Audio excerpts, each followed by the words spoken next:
So tell me this, is once you kind of, you've treated these agents and everything better, are you thinking about taking them in the neoadjuvant setting? You were saying, these shrink, you got a response rate and everything. So where do you think the science is going, even with immune checkpoint inhibitors? I think that's a great question, Dr. Pant, and I think that is exactly where I think the power of a multidisciplinary team comes into play.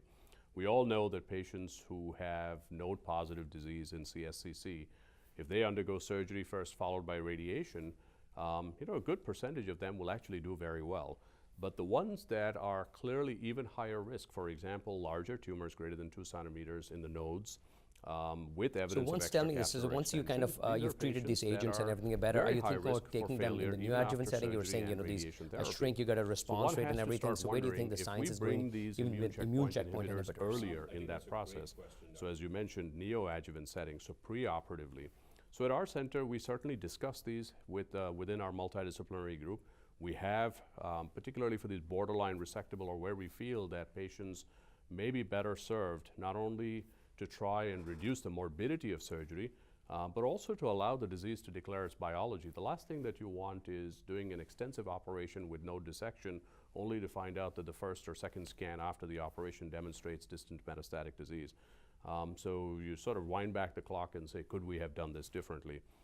There are clinical trials that are currently underway or being planned to specifically test this in a neoadjuvant setting, so that a priori define a cohort of patients where you would treat them with immunotherapy. And when I say neoadjuvant, I mean a specific number, not let's treat, let's see what happens, and then let's treat more, and then we'll decide when surgery. So this is specify a number of cycles of therapy, and then decide, and at that point, like 2 months, 3 months, something, exactly, some cutoff point. Exactly. So give them a cutoff point, because that also allows us to study the disease. Because with neoadjuvant therapy, the real power there is getting your tumor biopsies, which you have ahead of time, and then when you take them to the operating room, you have more tissue as well.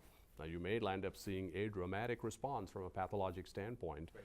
And then to understand is, if we can develop algorithms where patients, for example, who develop pathologic complete responses, do they need more postoperative therapy, or can we actually observe them? So like I think breast cancer, every strand of the breast cancer paradigm. Exactly, right. And I think that's really exciting, because for the first time, we have drugs, or a class of drugs, and now an approved drug, that we can actually, that patients tolerate very well. So I think it really becomes critically important to have very thoughtful decisions in designing the next generation of clinical trials with CSCC. So I'm fortunate that I'm part of that revolution.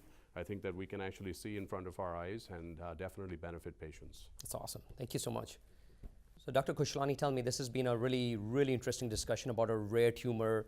I do drug development myself, but this is, still, there's so much to learn out there, right? There's so many things happening that I think it's good to kind of have this interaction so we can, inform, educate outside about the things that are happening in these rare tumors.